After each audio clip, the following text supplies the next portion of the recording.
All right. Well, I really appreciate you all having me here to talk to you about my experience. And, I have owned Cafe Flora since 2008, but I got involved in the restaurant industry so much earlier than that. For me, food is something that I've always loved. It's something that I always just found to be a safe space and a comfortable space. It was in the kitchen with food.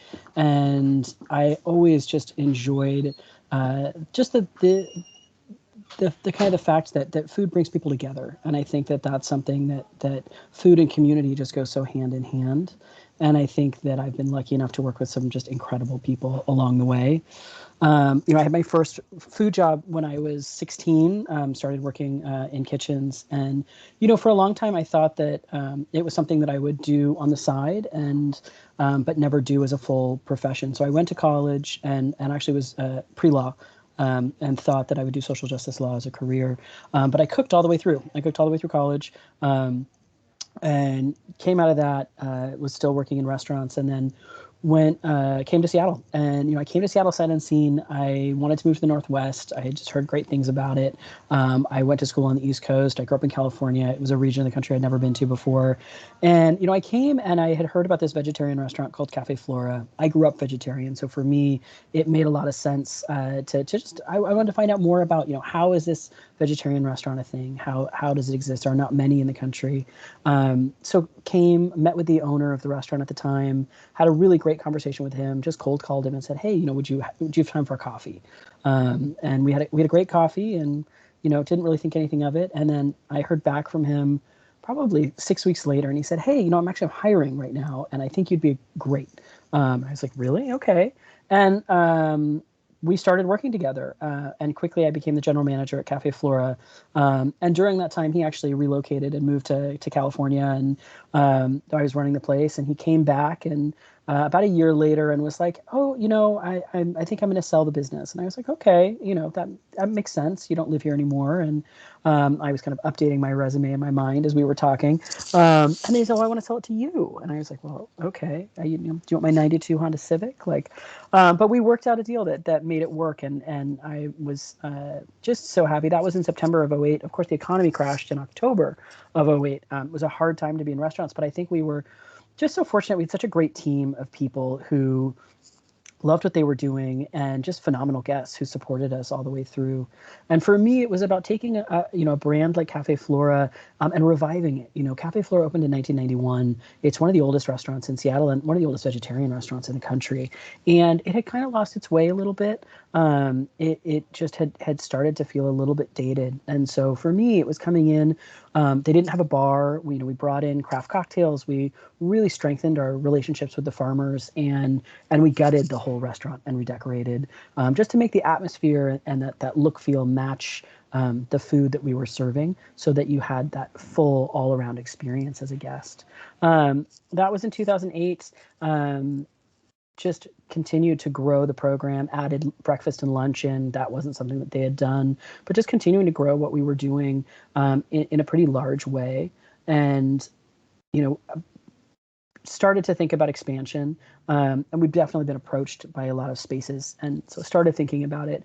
Around that time, the airport approached us. This was in 2014, 2015, and said, hey, have you ever considered opening a location in the airport? And I was kind of like, the airport? Well, I was thinking about Ballard. And the more I talked to them, for me, the more it was like, well, wait a minute. The airport is the first place that people come to when they come to Seattle. It's the last feel that we leave folks with as an impression of this city, and it should reflect the great food that we offer here. And as a vegetarian, I was like, okay, well, I can get an oatmeal at Starbucks. That's about it at the airport. And they really wanted to kind of change the way they were doing retail and the way they were doing restaurants at the airport, and really come at it from a more local business, small business mindset. And I appreciate that so much. I think they've really just continued that growth. So we were the first full service sit down restaurant that was locally operated and locally owned. Everything else was kind of run by large multinational companies. And opening at the airport definitely offers its own unique challenges. You're operating in a space that's open 24 hours a day. You've got every single person is going through security. Every single piece of equipment is going through an X-ray machine every day. To me, it was a great learning experience. We opened right towards the tail end of 2017, beginning beginning of 2018. We opened location. It took about 2.5 years from kind of initial conversations to open. And it was just it was amazing. It was like drinking from a fire hydrant. It was just that busy. The airport, I think so many people were kind of like, I don't know, a vegetarian restaurant at the airport, is that going to do well? And it was the first vegetarian restaurant in an airport in the country. So there was no kind of model that we could be, well, JFK has done it and Dulles has done it. It was like, no, this is the first one. And it blew SeaTac's expectations out of the waters, and it certainly blew mine out of the water as well. And we just have been so fortunate to have just such amazing reaction from travelers. So we have our 80-seat sit-down restaurant, and then we also have a whole coffee concept, coffee bar, where we bring in our pastries. And that whole coffee bar, we were baking on site at the airport. It was something we had done. We'd had our pastry department at Flora. I thought, well, there's no reason why we can't do that at Florette. And quickly we realized, we had a team working 24 hours a day. We had 3 shifts of pastry people, and we still just couldn't keep up with demand. So quickly we realized that we were going to need to move our pastry team off site, and started trying to find a location to do that. And happily, kind of quickly, we came across a space that it had been about 10 years since it had been a bakery. And it was perfectly equidistant between Cafe Flora and the airport. And we said, okay, well, this place it's got something. And with a little bit of vision, I think it could really become what we want it to. So we moved in, started working, building it out, made it our commissary kitchen, and very quickly neighbors started knocking on our door saying, well, hey, can we buy a cinnamon roll? Can we buy a cookie? Can we get a coffee? And we were like, okay, there's just such a great neighborhood here. We think we can. So we started to build on a cafe. And of course, we started construction in December of 2019, and the pandemic started in March. So all construction stopped, and also all business really stopped. There was nobody coming through the airport at that point. We went from 132 people on staff to 11 overnight. We kept Cafe Flora open and did takeaway, but that was it. We had to close the airport location, the commissary. There was nothing for them. We moved the small pastry team back to Flora. And quickly we were able, because of just the amazing response of guests, to start building that team back really quickly, which was great. But it was a whole new experience for us. Meanwhile, construction had stopped and finally restarted in July. But it was much more slow going because you couldn't have multiple teams working at the same time. Usually with construction, you've got an electrician, you've got a plumber, they're working at the same time in different areas. But because of COVID, it was only one team available on site. So what should have been probably a 3 to 4 month build out, we weren't finished until December of 2020. And then we opened Bakehouse in January, really having no idea if anyone was going to come. Opening a bakery in a pandemic, there's no roadmap for. Are people going to come out? Do people even know we're here? And it was amazing. We opened the doors at about 7, and there were a couple people in line, and I was like, well, this is really sweet. This is special. And at about 9:30, we had people coming through, and they're like, oh, the line was so long, but you guys are moving through it so quickly. And I was like, well, okay. Because at Bakehouse, you can't quite see beyond the corner. So I went around to the back alley and stuck my head out, and the line was literally all the way down the road and around the corner. There were over 100 people in line, probably over 200 people in line at that point. And it was just incredible. The response from people was just amazing, especially at a time when everything was so challenging. Just to see the neighborhood really come out and support us was such a huge piece. So we're coming up in January again on our 1-year anniversary, and it's just been amazing. We opened our roof deck here in July, which provided some great outside seating for folks. It's got a view of Mount Rainier. And now we use it not only to supply the cafe here, but we also do all the baking for Cafe Flora and for Florette. And that's gotten us kind of to here. We reopened at the airport in April of this year, and Cafe Flora, we've been open in some capacity all along the way. We've done everything from takeaway to taking the whole dining room and converting it into a marketplace. We turned our outside parking lot. We started with umbrellas. We moved into a tent, the tent that we thought was going to be for one summer, and it's been up ever since. And there are people sitting out there today in the rain, eating their lunch, and it's been a real test of our team, and I just couldn't be more proud of the ingenuity and the passion that people bring to it. That kind of gets us to now. That's incredible. So I had a little question. So backtracking, you said that the wonderful Cafe Flora is like a really old restaurant, right? And you revamped it, you brought like a new life to it. I'm wondering, was that kind of huge shift of kind of like a, I guess, a historical restaurant, was that met with any resistance?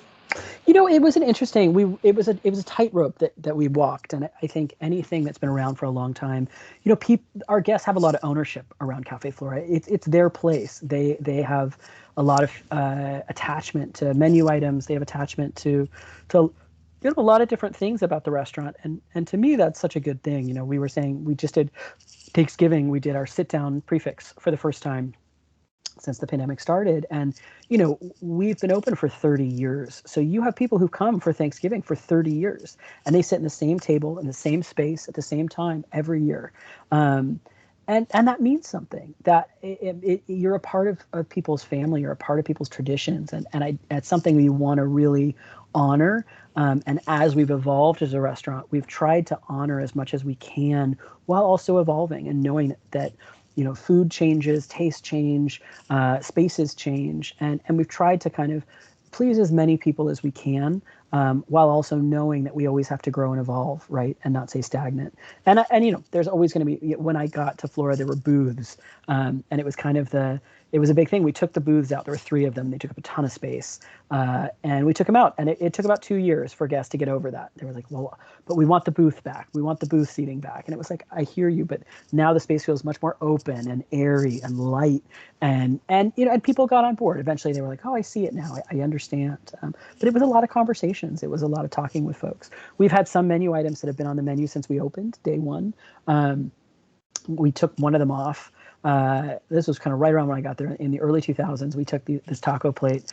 It came off the menu for a minute. And I'm not kidding. When we were presented with a paper petition with 200 signatures on it saying that they wanted it back on the menu, I was like, well, okay, it's coming back. Never mind. I take it back. And you have to learn from those things, right? You make some changes and it's like, you know what?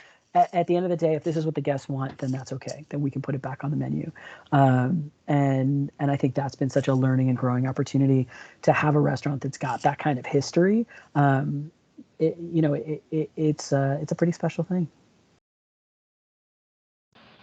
That's amazing. And then I guess my other question would be, so you've obviously grown so much as a restaurant group from, being the manager, owning the restaurant, then opening these new 2 kind of ventures. So how involved are you now? Like, are you in the kitchen? Are you coming up with recipes? What is kind of where you're at? Yeah. So for me, I mean, I just am so lucky to have the team that I do. When I started at Flora, when I took over Flora and bought it in 2008, we probably had about 30 people on staff, and now we have 130 people on staff. So it's a really different kind of operation. So I used to be in the kitchen a little bit.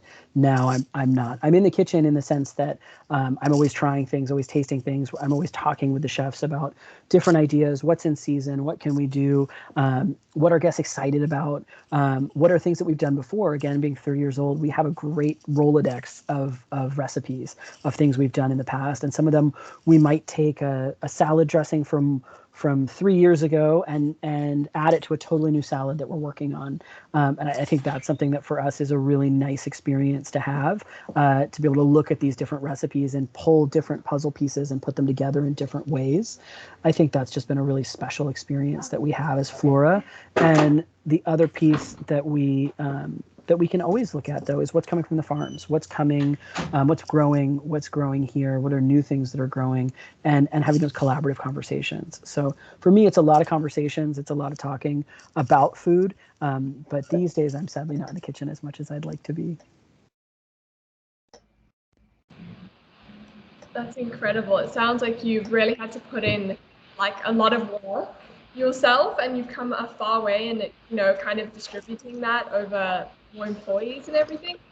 What is you said you went for pre-law and everything like that. This wasn't your intended course.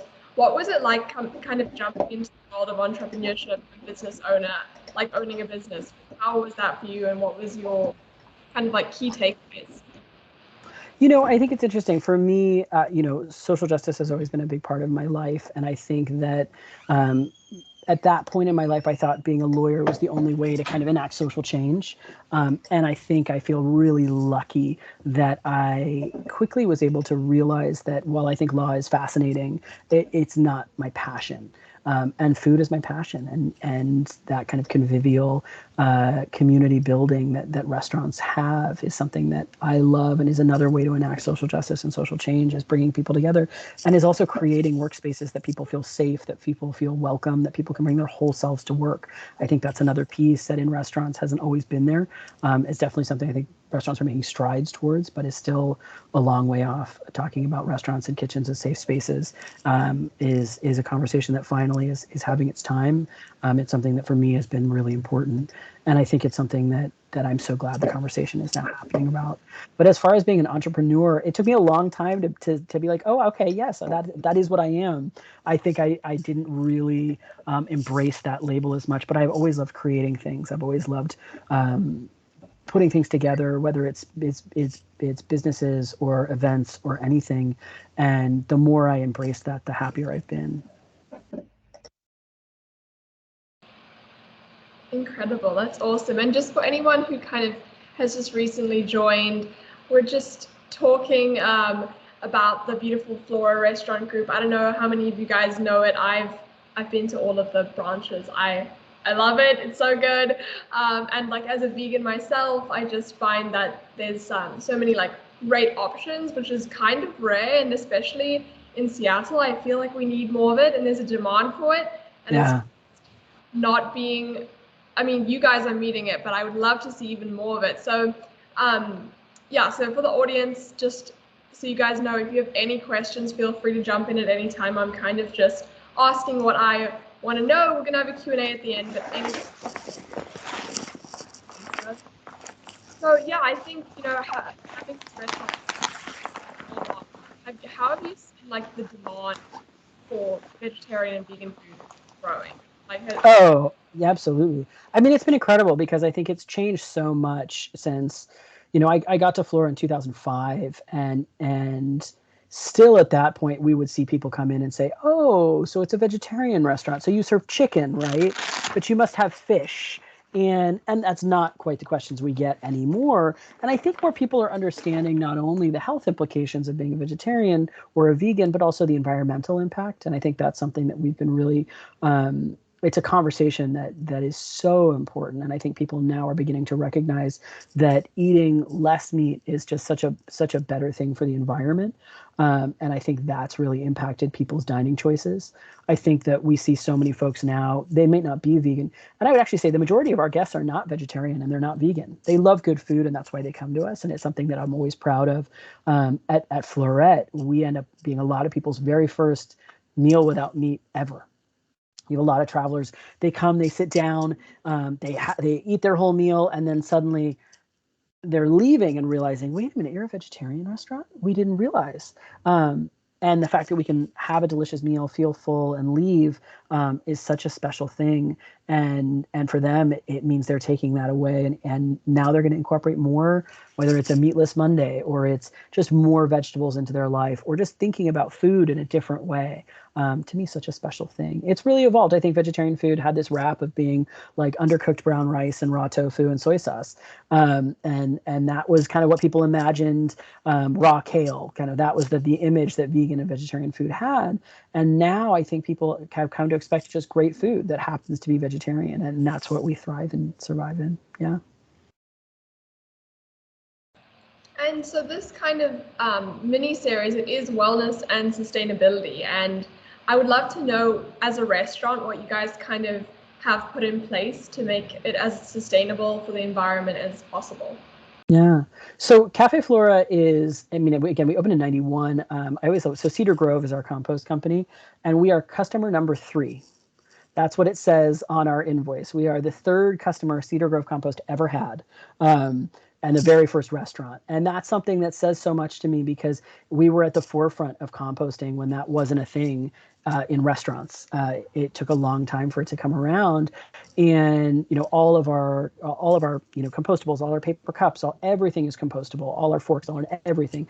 We really talk, and when people join our team, we talk a lot about separation, recycling. All of those things are so important. But then it's also talking about sustainability and the fact that we're going to serve everything in a seasonal basis. We're not going to bring in strawberries in January that are coming on a container ship over from somewhere else. That we're really going to make sure that what we're serving is stuff that we can get on a local basis. If you're getting food within 50 miles, within 100 miles, the impact that food has is going to be so much less than food that's coming from 1,000 miles, 1,500 miles, 3,000 miles away. And I think that's something that we should be having more conversations about, because the impact that food has is huge on just kind of the world economy, but also just the environmental impact of shipping stuff around the globe. We're really starting to talk about and really starting to see. 100%, and that's something I'm so passionate about. And it's not just, as a vegetarian restaurant, you're already, doing so much for the environment by saving water and all those resources, and, not using beef and cows that contribute to so many, harmful gases in the atmosphere. So, and then on top of that, it sounds like you guys are really doing the most to save the world, which is incredible. And we have a question here in the chat. You changed your academic track, right, from law to entrepreneurship. Was that a hard decision to make, or how was your academic pathway? It was a hard decision to make. I think law has got a certain cachet to it. I think there's, this idea of, what does being a lawyer look like? It's a very traditional path in that it's like, I'm going to do pre-law, I'm going to go to law school, and then this is the job that I'm going to do. It's very prescribed. And in some ways that feels easier, right? Because it's like, well, I know what my path forward is going to be. Changing that definitely came with a lot of thought, and definitely with some nerves of, okay, well, I'm moving into uncharted territory. Being an entrepreneur is a lot about the unknown. It's a lot about having trust in yourself, and trust in your ideas, and also being able to pivot and to be flexible. I think that if we've learned nothing from the last 2 years, it's being flexible and really being able to look at things close up and far away is what's gonna create something positive.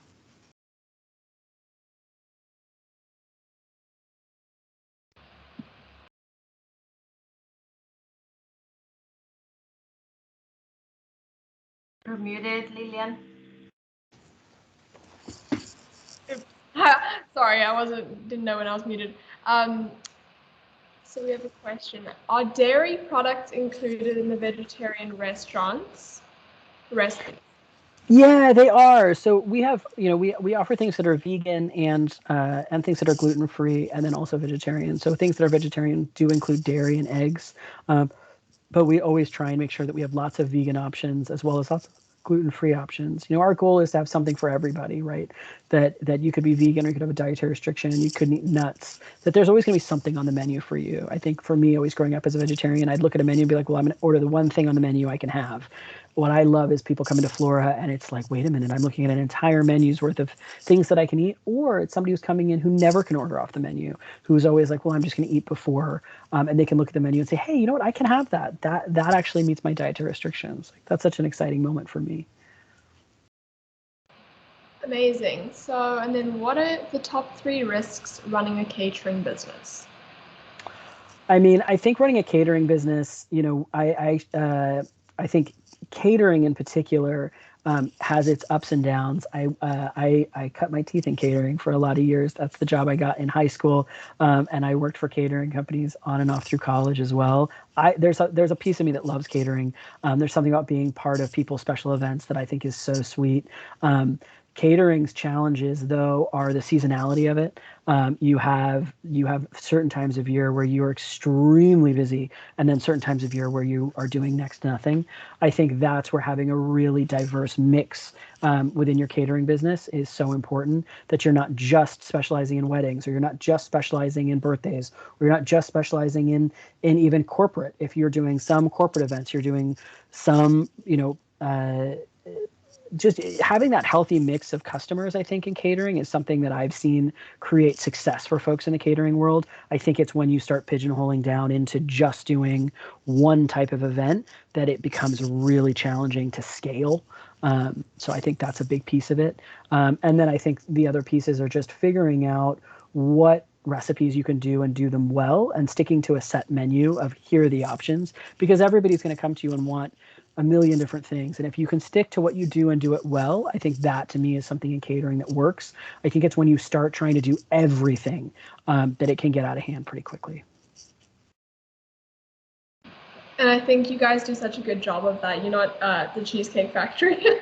You guys really, everything on your menu, when I see it, I'm like, that is something I could have or I could modify. And really just create such a solid menu, and people want to come because there's something for everyone.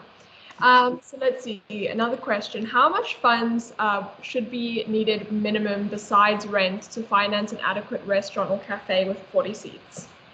Oh, that's a good question. I mean, I think it's the challenge right now is that the costs have gone up substantially, right?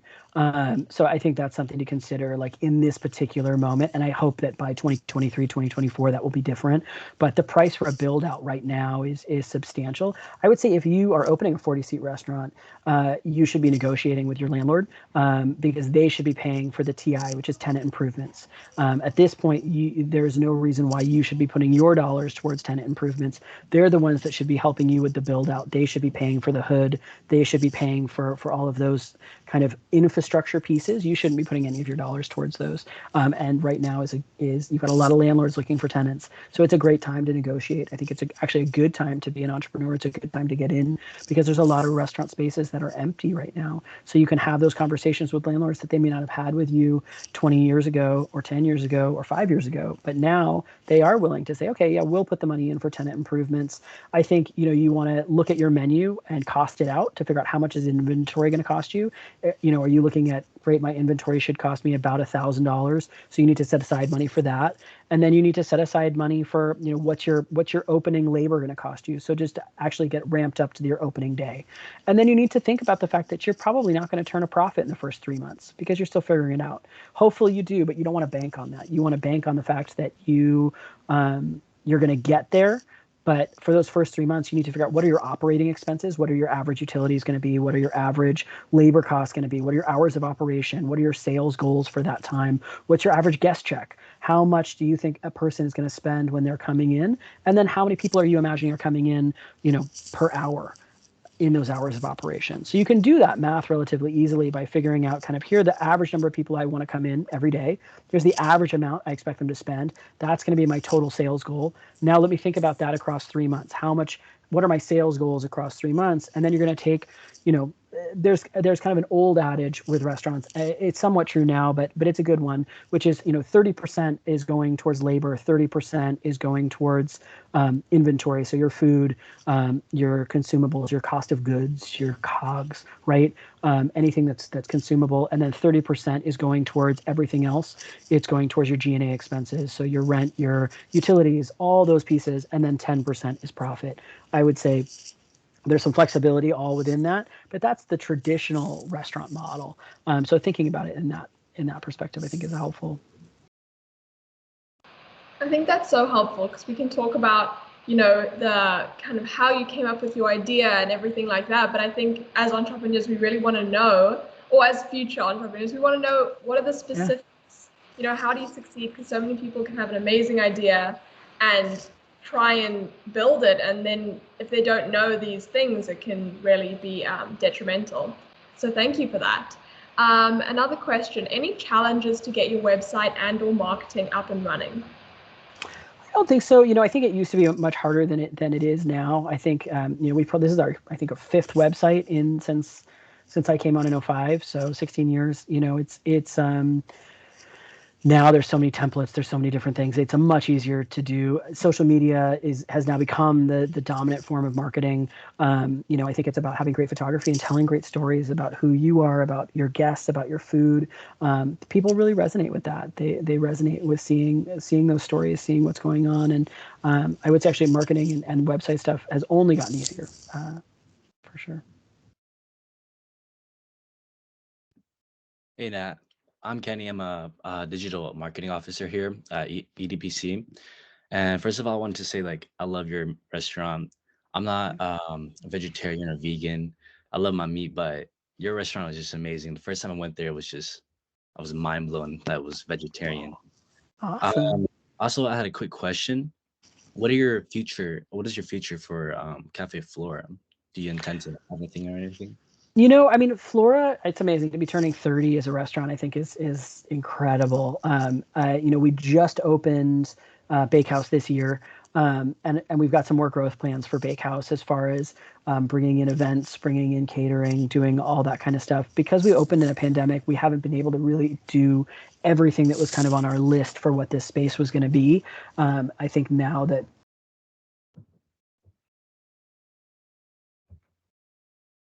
Oh no. Uh-oh. Mm, Hopefully it was a connection issue. Hopefully you can get back in again. yeah.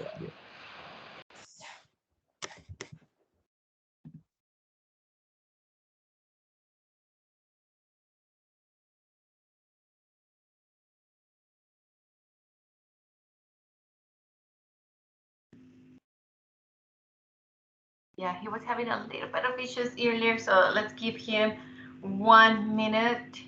And I was just saying hello to Henry. And oh yes, there you are, Henry. Henry, nice to see you. Nice to see everyone.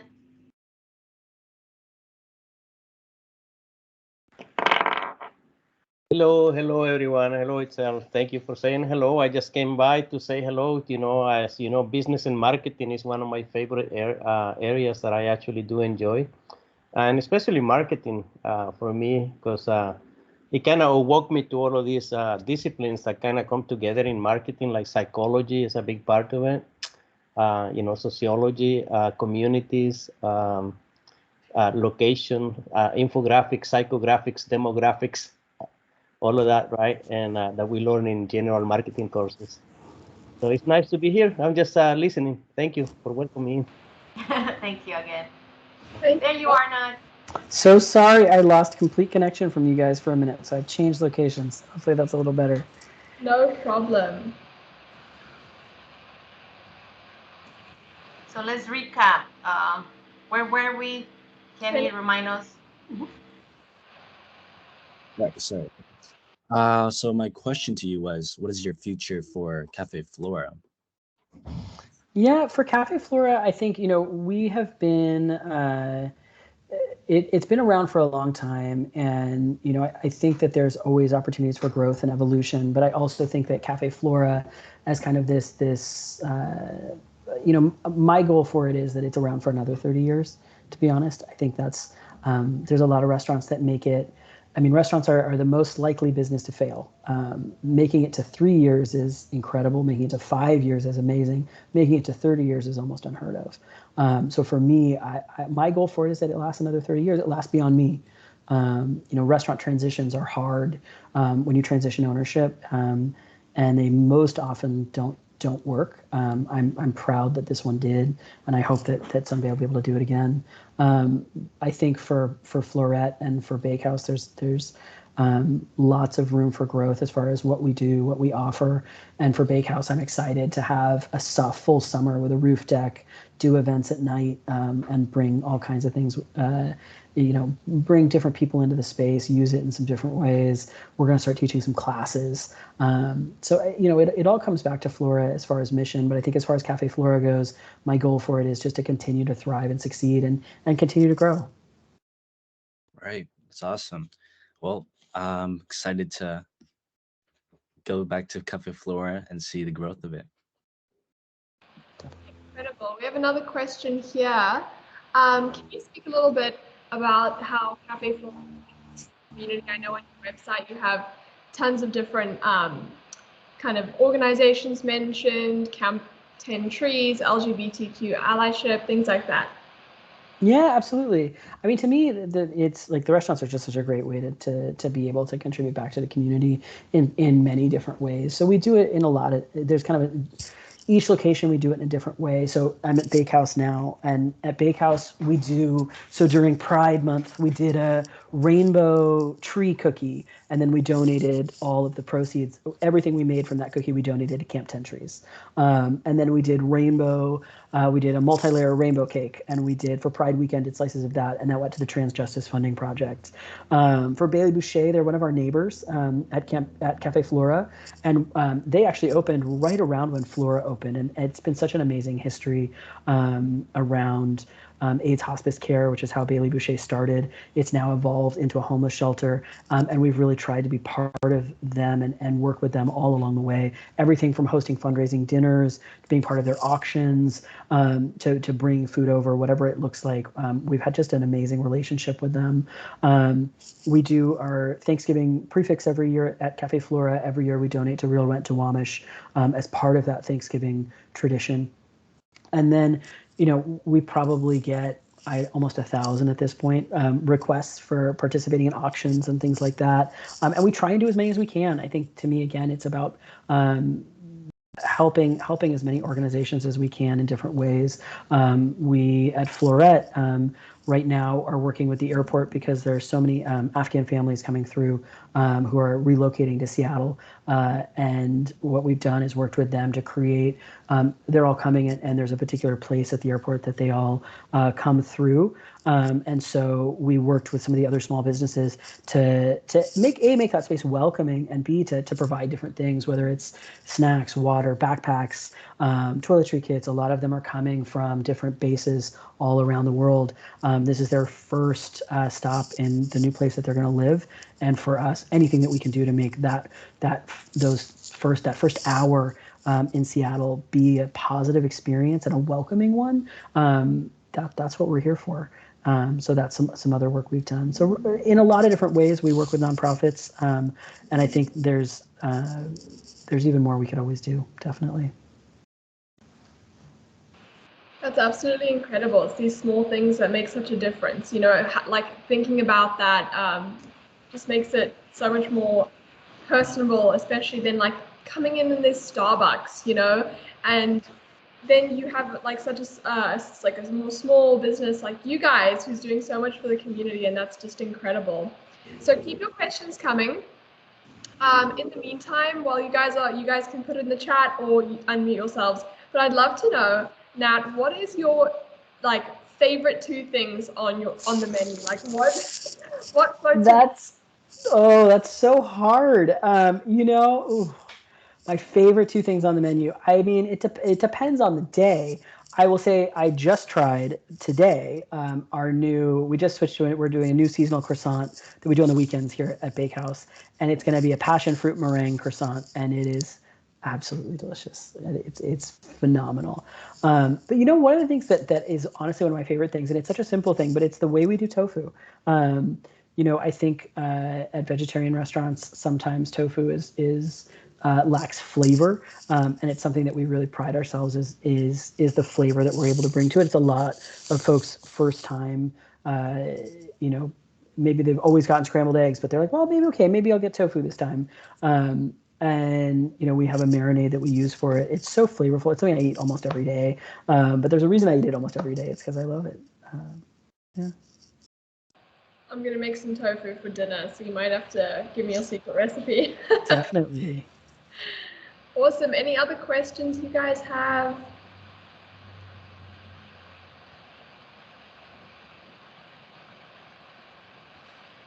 Give it a couple moments. If not, if you guys are cool with all your questions, then we can kind of wrap it up. Do you plan on opening any more locations? I think eventually, yes. I think we're definitely going to take a break for now. I think it's been a long 2 years of pandemic, and I think for us, we're really excited to just be able to sit with what we're doing and do it, kind of be able to get through a whole year without being impacted by the pandemic will be amazing. I mean, that's truly what I'm looking forward to in 2022. That's my hope. My hope is that we can have a whole year where we're not also doing, we went from everything from, only takeaway all the way back to outside seating, then to seating then to no seating at all again in November, then back to seating again, then 50% to 75% to open. And just the transitions along the way, it feels like we've almost closed and opened restaurants multiple times in the last 2 years. So I think for me, what I'm excited about is to do what we do and do it really well. I think there are some restaurateurs that have 15 or 20 restaurants in their restaurant groups, and I applaud them. But for me, that's never been my goal. My goal is we have 3 places right now that are that we're proud of, that we have staff who feel heard, feel supported. We have guests who love what they get every single time. If we can achieve all those things, that to me is what success looks like. And I love that I know everyone that works in all these restaurants. I know everybody's name. I know everyone, and I don't know if I want to get to a place where I was in a position where I didn't know everybody that worked for me. I think it's a really personal choice, how big you grow your company. And for me, I think I've recognized that for me, one of the big pieces I love about what I do is the people that I work with and getting to know them. And that's something that I value, and it's why I think keeping it on a little bit smaller and not going kind of the 10, 15, 20 restaurant route. Absolutely, and I think that has a lot of power. So we have one more question here. Can you talk a little bit more about your local sourcing of ingredients with local farmers, and is it organic? Yeah, so we use a ton of different farms, and for us, what we always are trying to do, is go to the next smallest farm. I mean, we're going to be there to buy produce day in and day out, whether it's pouring with rain or not. For the farmers market, they may have a really wet day or a snowy day, and nobody comes. Well, we're going to come, rain or shine, no matter what. And it's actually been really amazing to watch the progress of the relationship of farms and restaurants. When I started, it was like me in a little red wagon at the farmers market 4 days a week, and that was amazing. It's a part of my job I love. But then it's grown over time as more restaurants have gotten excited about ordering from farms. We've been able to develop now. There's fresh sheets that they're putting out every week where it's like, okay, here's what I've got, and they're delivering. And that evolution is because more and more restaurants are supporting small farmers, and that has allowed small farmers to grow more and more variety and to have that underlying stability of restaurants, because we're always there.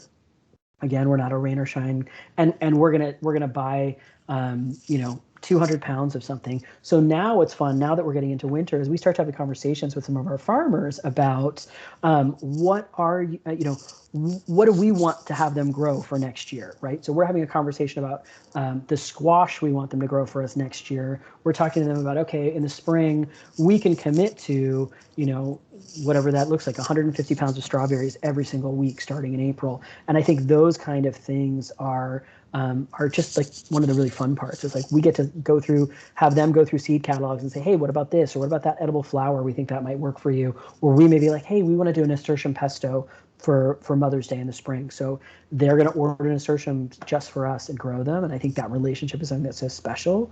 I feel like we have just a really amazing farming community here in Seattle, and some of the best produce in the Northwest. And as far as the food being organic, the organic certifications can be really, really expensive. So for us, we really focus on, again, on small farms, and some of them, they're growing organic food, but they don't have the funds to do the organic certification. And that's okay by us, because again, we've been to the farms, we've met the people, we've built that relationship and that trust, and that to me comes first and foremost. Incredible. It sounds like what is shoes and bags and shopping for you, you're like seeds and strawberries and basil, which is totally. Okay, so one more thing, or are you hiring more kitchen staff in the near future, and how much per hour would you be paid? Yeah, I'm sure we will be. We are always hiring, and I think that's for us. We're always looking for people who are excited about food, who are excited about working in kitchens. And again, we hire people in all stages of their career. We have here at Bakehouse, we have somebody who's our laminator. They make all the laminated doughs like croissants. They've been doing it for 20 years. We also have people who this is their very first kitchen job. They're just really excited about, really want to learn about pastry. So I think we have positions at all levels, and our starting pay, it depends on the position, depends on the location. It can be anywhere from 16 to 18 an hour plus tips, and the tips again run anywhere from they just run the gamut, really. Honestly, it just depends. Yeah, but we definitely will be hiring in the near future for sure. Cool. So any members who are interested, definitely reach out. That could be really fun. So thank you so much for your time. I think we've all learned so much. If you could have like one parting comment for us future entrepreneurs or aspiring entrepreneurs, what would that be? If I had one, I would say it's trust yourself. I think that you have to trust yourself and you have to trust in your ideas, and know that there are moments where it's going to be hard. You're going to feel like you're holding on with both hands, and that you can get through it. That you are your own. You have the ability to do amazing things if you put your mind to it and you keep going, and that it's also okay to ask for help. And I think that's something that sometimes we forget as entrepreneurs, is that it's okay to ask for help. It's okay to reach out to people who are in your industry, in your community, and talk to folks and say, hey, I've got this problem and I can't quite figure out the solution. I think there's a community aspect to it that sometimes can get lost, and is actually one of the most important pieces, is to have those mentors, have those sounding boards for problems, because it just gets things, it allows you to grow your skills in different ways when you're having those kind of conversations. Amazing. So you're kind of like that for us. And again, thank you so much for your time. This was a wonderful experience. Absolutely. Thank you so much for having me. I really appreciate it. Awesome. You're free to go now. Thank you again. We will do some club announcements, but again, thank you so much. Great. Well, thank you all so much. I really appreciate it. Bye, y'all. Bye. Thank you, Nat. Thank you, man. That was awesome. Thank you, Lillian. Okay, next. Don't go, everyone. We still have some things. Announcements. Yes, Kenny and Jason. Do you want to take over? Again, thank you so much, Lillian, for inviting Nat. This was great. And thank you for the team for supporting. Awesome. Thank you, guys. Thanks for everyone for coming. All right, so next week, I believe December 9th, we have our next event, which is Quinn's seminar, which he's going to be discussing and talking about finding your why. Quinn, do you want to say a little bit about it? Yeah, absolutely. So I'm just going to be giving a brief presentation on finding your why, finding your reasoning behind pursuing your goals. And I think that's just such an important thing to have, especially as an entrepreneur when times get tough, when you're dealing with that failure or not living up to certain expectations. Finding that inner drive and passion is so important within this realm. So I'm going to be giving a brief presentation just talking about that. Referring to some little models and stuff like that of other people who have given great presentations on the topic. And yeah, I'm very much looking forward to it. Awesome. We hope to see everybody else there next week too. So mark your calendars, guys. That sounds incredible, Quinn. Thank you. I cannot wait. Agree. Awesome. Okay, and just to close up, Jason, do you want to say some last words? From me, thank you everyone from the bottom of our hearts. So we hope to see you tomorrow. But Jason, I'm gonna give you the last words. I hope I can see everyone at our next meeting. Thank you everyone for coming today, and we'll see you next week on December 9th.